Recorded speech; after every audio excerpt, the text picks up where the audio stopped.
Hai horror lovers, kali ini saya akan menceritakan kisah dua orang pria pencari tambang emas yang menemukan sebuah jalan setapak misterius yang akan membawa mereka menuju gua emas berhantu. Langsung aja yuk, kita mulai ceritanya. Jadi ceritanya, di tahun 1870-an, ada rombongan pencari emas sedang menyusuri tepi sungai di area Amerika Utara. Salah seorang dari rombongan itu bernama Jack. Dia berada paling belakang. Nah, rombongan ini disewa oleh seorang investor kaya bernama Oscar. Oscar menyuruh mereka untuk mencari lokasi sumber emas potensial di hutan belantara wilayah Amerika Utara tersebut. Nah, kalau mereka berhasil menemukannya, maka Oscar akan membiayai seluruh biaya operasional penambangan tersebut. Oscar jadi pemilik tambang, dan orang-orang yang disewanya ini akan dapat bayaran sekian persen sesuai kesepakatan mereka. Saat mendaftar, Jack mengajak sahabatnya Ezra buat ikutan. Tapi nih, setelah berminggu-minggu mencari sumber emas di hutan belantara, mereka tidak menemukan apapun. Nah, sebenarnya si Jack ini kurang sreg sama ketua rombongan ini dan beberapa orang di antaranya gara-gara pembagian tugas yang gak adil. Terus si Jack sama si Ezra ini kayak dicuekin gitu loh. Ya lama-lama sebel dong si Jack. Udah gitu gak ketemu-ketemu masnya. Jadi sekarang sebenarnya Jack pengen pulang aja, tapi gak bisa. Soalnya mereka kan terikat kontrak. Di hari berikutnya, rombongan itu mendekati area hutan di dekat muara sungai. Jack yang udah mager, gak niat, melamun dan hanya menatap kosong. Tiba-tiba, pas melihat ke arah kanan, Jack sempat melihat di antara pepohonan lebat, ada jalan setapak kecil, jalanan tanah yang berkelok-kelok. Entah kenapa, Jack langsung tertarik. Dia pun berhenti dan turun dari kudanya sambil menatap jalan setapak yang aneh itu. Jack pun berpikir, gimana kalau mereka coba cari emasnya ke dalam hutan itu. Soalnya selama ini rombongan itu cuman mencari emasnya di wilayah sungai. Mungkin emasnya gak ada di sungai, mungkin emasnya ada di hutan sana. Dan mungkin jalan setapak ini akan membawa mereka ke emas. Begitu pikir Jack. Jadi, Jack bergegas pergi untuk memberitahu Ernest, si ketua rombongan, tentang jalan setapak itu. Tapi nih, pas Jack kembali mencari rombongannya, Jack terkejut. Cuman ada Ezra di situ. "Jack, ayo cepat, kita kejar rombongannya," kata Ezra. Mendengar itu, Jack marah.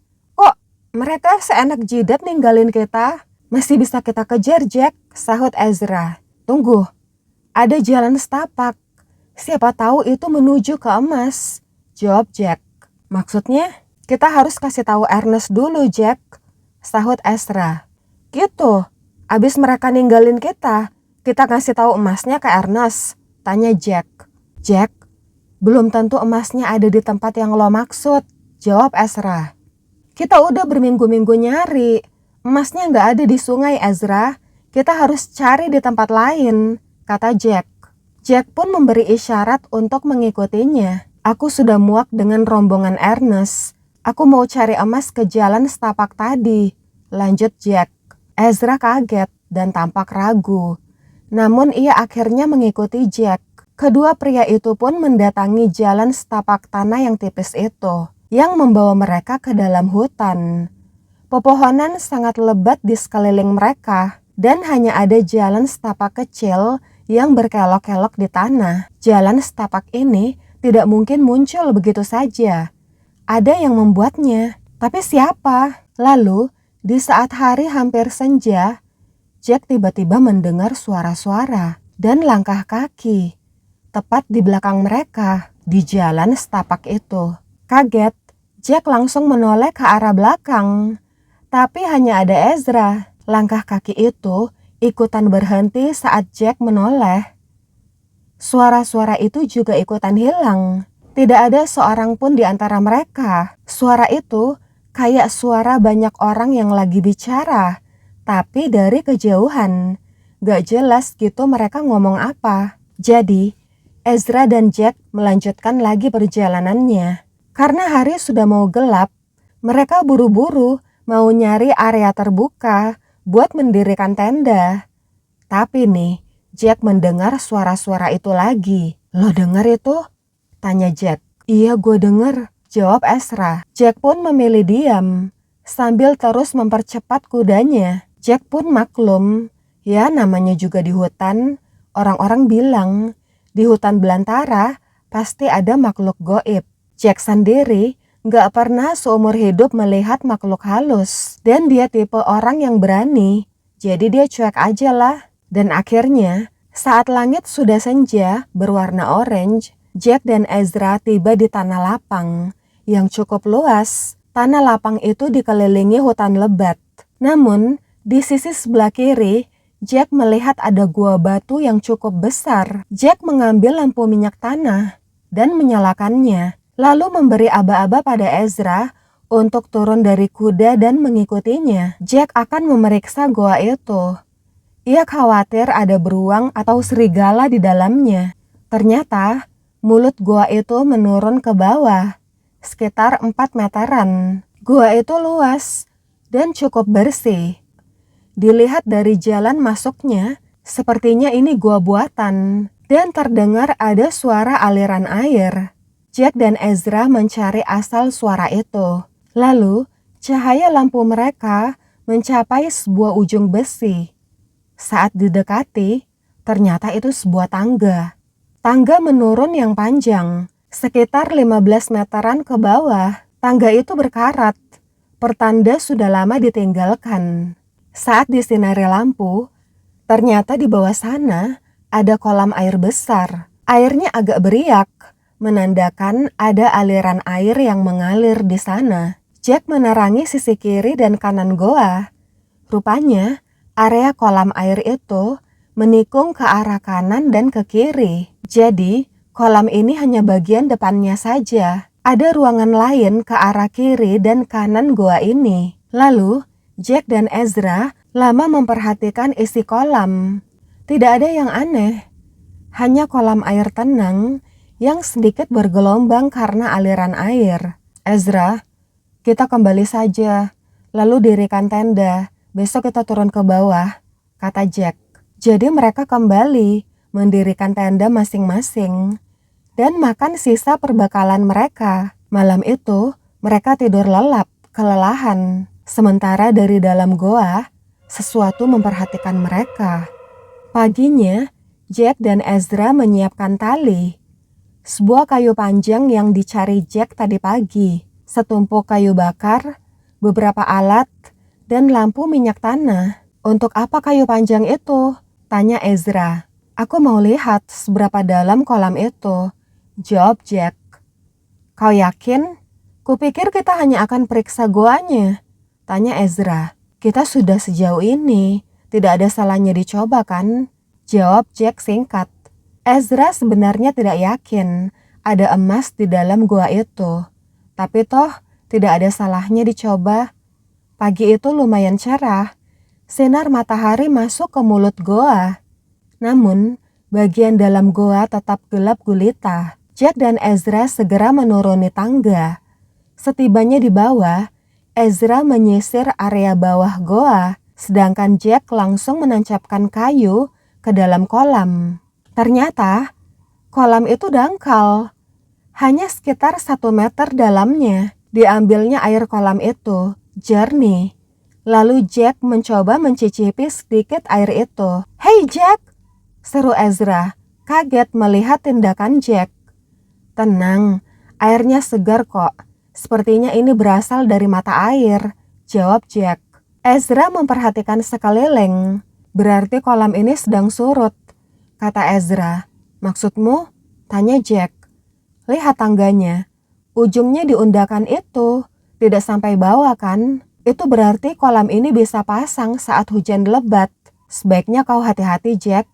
Mungkin kolam ini semakin ke tengah semakin dalam, kata Ezra. Itulah gunanya kubawa kayu ini, sahut Jack, sambil mengikatkan lampu minyak tanah ke ujung kayu itu, lalu mengarahkannya ke permukaan kolam. Ezra pun kembali menyisir area goa. Kosong, hanya ada tanah dengan kerikil-kerikil kecil. Lalu Ezra iseng memperhatikan dinding goa. Di beberapa bagian tumbuh lumut. Namun, saat memperhatikan salah satu bagian dinding di sebelah kanan, Ezra melihat rambut panjang menjuntai. Kaget, Ezra tersentak dan mundur tergopoh-gopoh. Untungnya dia refleks, menyeimbangkan tubuhnya agar lampu minyaknya tidak jatuh. "Jack!" seru Ezra. "Ezra, lihat!" seru Jack bersamaan. "Itu, ada bongkahan emas di sana!" seru Jack girang. Sejenak Ezra bengong, tidak percaya kata-kata Jack. Ia lalu teringat dengan rambut tadi. "Jack, dengar, di atas itu ada rambut!" seru Ezra sambil menunjuk dinding goa di sisi kanan atas. "Jack?" Tapi Jack tidak mendengar. Dia buru-buru menarik lampu minyaknya. Sambil tertawa, Jack lalu melompat ke dalam kolam. "Jack!" teriak Ezra. Jack terus melangkah ke tengah kolam hingga airnya mencapai lehernya. Lalu Jack mengambil napas dan menyelam ke dalam kolam. Ezra ketakutan. Ia kini lebih takut Jack kenapa-kenapa. Namun kemudian dia teringat akan rambut itu. Buru-buru Ezra menyorotkan lampu minyaknya ke tempat rambut tadi. Tapi kosong, hanya ada lumut di situ. Panik, Ezra menyorotkan lampu minyak itu ke segala arah. Tiba-tiba Jack muncul dari dalam air. "Ez, lihat, ada emas," kata Jack, lalu mengangkat sesuatu dari dalam kolam. Saat Ezra menyorotkan lampunya ke arah Jack, alangkah terkejutnya dia. Bukan emas yang dipegang Jack, tapi kerangka kepala. Mulut Ezra menganga karena shock. Jack masih tertawa-tawa, bahkan mengecup tengkorak itu. Namun tiba-tiba, seorang pria botak muncul di belakang Jack. Sekujur tubuh dan wajahnya penuh luka bakar yang menghitam. Ezra teriak, terhuyung mundur dan jatuh. Lampu minyak lepas dari tangannya, jatuh, lalu pecah dan menimbulkan ledakan kecil. Ezra berguling menghindari ledakan. Kobaran api dari lampu minyak itu menerangi goa. Dalam kondisi gemetar, Ezra paksakan dirinya bangkit. Ia melihat pria botak itu masih di belakang Jack, memelototi Jack. Jack tertawa girang, tidak wajar. "Kita kaya, Ezra. Kita kaya. Masih banyak di bawah sana. Ayo kita ambil," teriak Jack lalu kembali menyelam. Jeng jeng jeng. Sekarang pria botak dengan luka bakar mengerikan itu malah menatap Ezra. Ezra histeris, lalu lari tunggang langgang dan menaiki tangga. Sesampainya di atas undakan tangga, Ezra sempat menoleh ke bawah. Tapi pria botak itu hilang, sedangkan Jack tidak kunjung muncul dari dalam air. Merasa tak ada harapan, dengan tergopoh-gopoh, Ezra lari ke mulut goa. Tiba-tiba, terdengar suara tawa seorang pria. Tawa yang sangat besar, memenuhi ruangan goa. Untunglah, Ezra berhasil keluar dari goa. Namun, tawa setan itu menggema sampai di luar goa. Karena panik dan kakinya lemas, Ezra berkali-kali terjatuh, namun dipaksakan dirinya bangkit dan terus berlari untuk menyelamatkan hidupnya. Tanpa pikir panjang, Ezra segera naik ke kudanya dan pergi secepatnya dari sana. Tawa setan itu masih mengikutinya hingga ke jalan setapak tipis yang ia dan Jack lewati kemarin. Sama kerasnya, seolah setan itu ada di sana. Pepohonan bergerak-gerak, padahal tidak ada angin. Dan parahnya, kuda Ezra ikut ketakutan. Kuda itu melengking, meliuk-liuk, dan hampir menjatuhkan Ezra. Susah payah Ezra mengendalikannya, namun kuda itu seakan menggila dan malah lari sekencang-kencangnya. Ketika Ezra tidak sanggup lagi mengendalikannya, Ezra pun terjungkal dan terjatuh dari kuda. Tubuh Ezra terjerembab di semak belukar, sedangkan kudanya berlari meninggalkannya. Ezra, ia sempat mendengar suara-suara orang berbicara, sebelum akhirnya dia pingsan. Ezra terbangun saat mendengar langkah kaki. Kemudian terdengar suara benda saling beradu. Ketika dia membuka mata, Ezra mendapati dirinya ada di dalam tenda. Butuh waktu beberapa detik sampai dia sadar. Ia ada di tenda Jack. Dari dalam tenda, Ezra melihat siluet seseorang di luar, sedang duduk sambil menggerak-gerakkan tangannya, seperti sedang menyerok sesuatu. Jack, dia baik-baik saja. Tidak. Tadi jelas dia tidak keluar dari kolam, pikir Ezra. Bayangan itu bergerak. Ezra bersiap menyerang. Ia sangsi itu adalah Jack. Lalu, dari pintu tenda, Jack muncul. Kau baik-baik saja? Tanya Jack. Suara dan sorot matanya normal. Ezra menelan ludah. Jack? Hanya itu yang keluar dari mulut Ezra. Kau pingsan di jalan setapak. Aku mengejarmu, Ezra. Kenapa kau kabur meninggalkanku? Tanya Jack. Kau tidak keluar dari kolam, aku kira. Jawab Ezra dengan suara tercekat. Dengar Ezra, kita kaya. Sudah kubilang, banyak emas di kolam air itu, kata Jack antusias. Mendengar itu, Ezra merinding. Muncul pikiran buruk di benaknya. Ini beneran Jack kan? Pikir Ezra. Emasnya banyak sekali. Aku tidak sanggup mengambilnya sendiri. Ayo, kita ke sana sekarang, kata Jack sambil meraih tangan Ezra. Ezra yang panik langsung mencari alasan. Jack, kita harus melapor pada Oscar, kata Ezra panik. Jack terdiam. Aku tahu kau kesal pada rombongan Ernest, tapi kita tetap harus melapor pada Oscar. Kita masih terikat kontrak, seru Ezra, berusaha mengalihkan perhatian Jack darinya. Jack masih terdiam beberapa saat. Saat itu, Ezra semakin yakin jika yang ada di hadapannya sekarang bukan Jack. Jantung Ezra berdegup kencang. Takut Jack tiba-tiba berubah wujud, lalu menghabisinya. Namun akhirnya Jack bicara. Ya, kita harus beritahu Oscar. Ayo sekarang kita temui Oscar, kata Jack kaku, namun masih memegang tangan Ezra. Ezra bergidik. Aku harus kabur. Apa ku serang saja dia? Pikir Ezra. Ya sudah, kita beres-beres nih sekarang, tanya Ezra pelan, berusaha agar suaranya terdengar normal. Ya, kita beres-beres sekarang, kata Jack, masih belum melepas genggaman tangannya. Ya sudah, kita bongkar tendanya. Ayo, kata Ezra mengeraskan suaranya. Dia berusaha memantapkan hati agar tidak takut pada Jack dan bersiap melawan jika Jack menyerangnya. Ayo Jack, cepetan, kata Ezra mendorong badan Jack keluar dari tenda. Ezra pun mulai membongkar tenda itu. Jack memperhatikannya. Jack, bongkar tendamu, kata Ezra menunjuk tenda hijau di sebelahnya. Jack diam saja, tidak menyanggah ucapan Ezra. Padahal tenda hijau itu merupakan tenda Ezra. Ezra pun semakin yakin pria di hadapannya ini bukan Jack. Ezra berusaha tenang, lanjut membongkar tenda Jack. Jack, seru Ezra dengan tatapan bete, berakting seolah ia tidak curiga pada Jack.